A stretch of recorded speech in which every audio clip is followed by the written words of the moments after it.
una muy clara explicación sobre el libre albedrío. Empecemos. Quiero llamar su atención a una evaluación de lo que entendemos al decir las palabras libre albedrío. ¿Qué significa tener libre albedrío? ¿Qué significa ser un agente moral libre, una criatura volitiva bajo la soberanía de Dios? En primer lugar, déjenme decir que hay distintos puntos de vista en cuanto a lo que incluye el libre albedrío, que se usan en nuestra cultura, y creo que es importante que reconozcamos estos puntos de vista. Al primero lo voy a llamar el punto de vista humanista, el cual diría que es la posición más ampliamente aceptada de la libertad humana que encontramos en nuestra cultura. Y me entristece decir, en mi opinión, que es la postura más difundida dentro de la Iglesia, así como fuera de ella. En este esquema, el libre albedrío es definido como nuestra capacidad para elegir de forma espontánea. Las elecciones que hacemos no están de ningún modo condicionadas o determinadas por prejuicios, inclinaciones o disposiciones previas. Permítanme repetirlo, tomamos decisiones de forma espontánea sin antecedentes previos a la decisión que determinen nuestra elección, sin prejuicios, sin preferencias o inclinaciones previas. Viene literalmente por sí misma como una acción espontánea de la persona.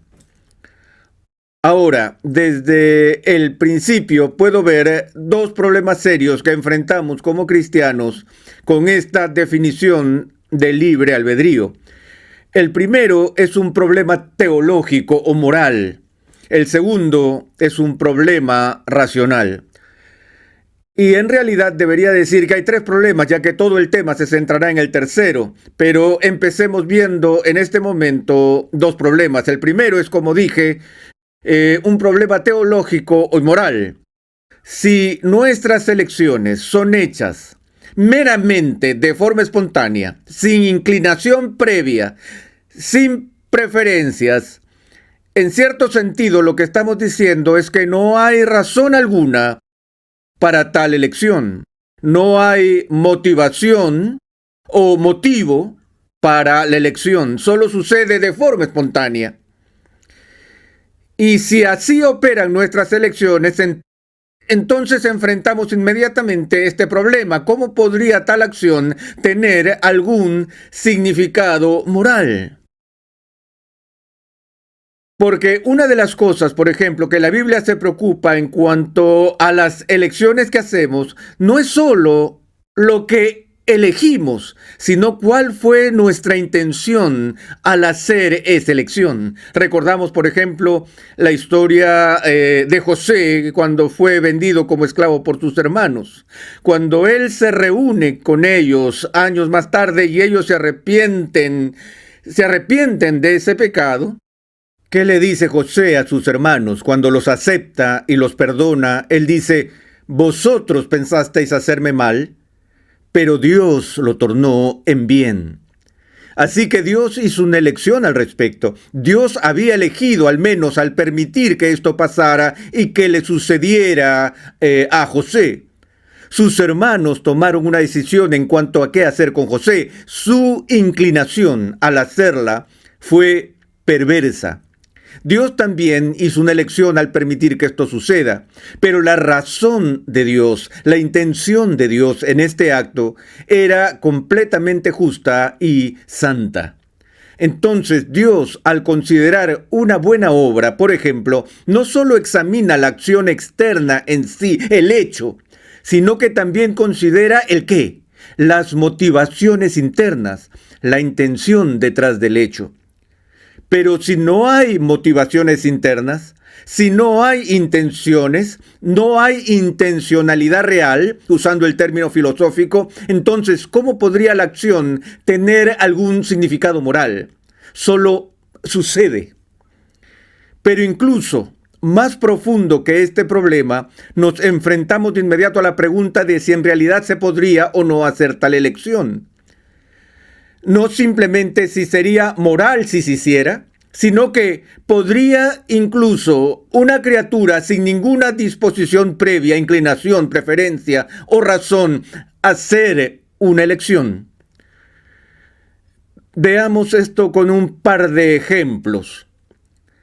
Si no tengo una inclinación o disposición previa, lo atractivo de esta idea es que eso significaría que mi voluntad es neutral. No está inclinada ni a la izquierda ni a la derecha, no está inclinada hacia la rectitud ni hacia el mal, sino que es simplemente neutral. No hay inclinación o preferencia previa. Pienso en la historia de Alicia en el País de las Maravillas, cuando en sus viajes llega a una bifurcación de caminos y ella no puede decidir si escoger hacia la izquierda o a la derecha.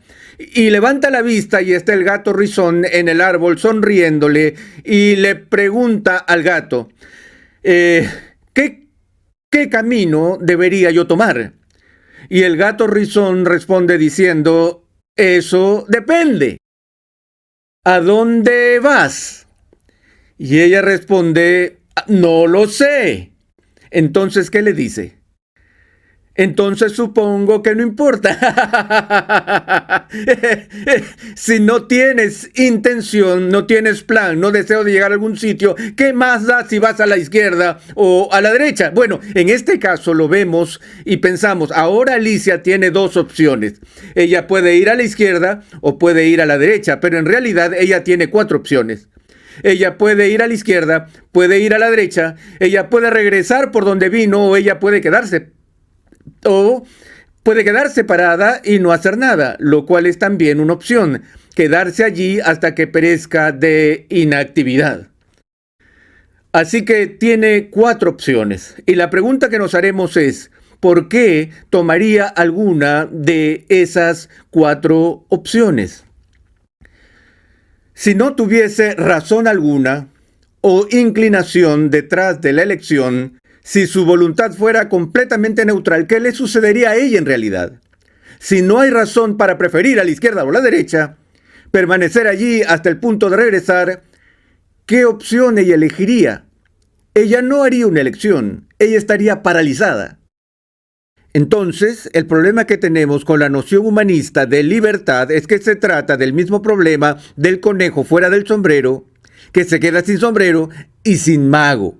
Es algo que sale de la nada, un efecto sin una causa. Una elección espontánea, en otras palabras, es una imposibilidad racional. Tendría que ser un efecto sin una causa. Ahora, solo de paso, añadiría que desde una perspectiva bíblica, desde una perspectiva cristiana, el ser humano en su caída no se ve como estando en un estado de neutralidad con respecto a las cosas de Dios. Si te gustó este video, déjame saber en los comentarios. Que Dios te bendiga.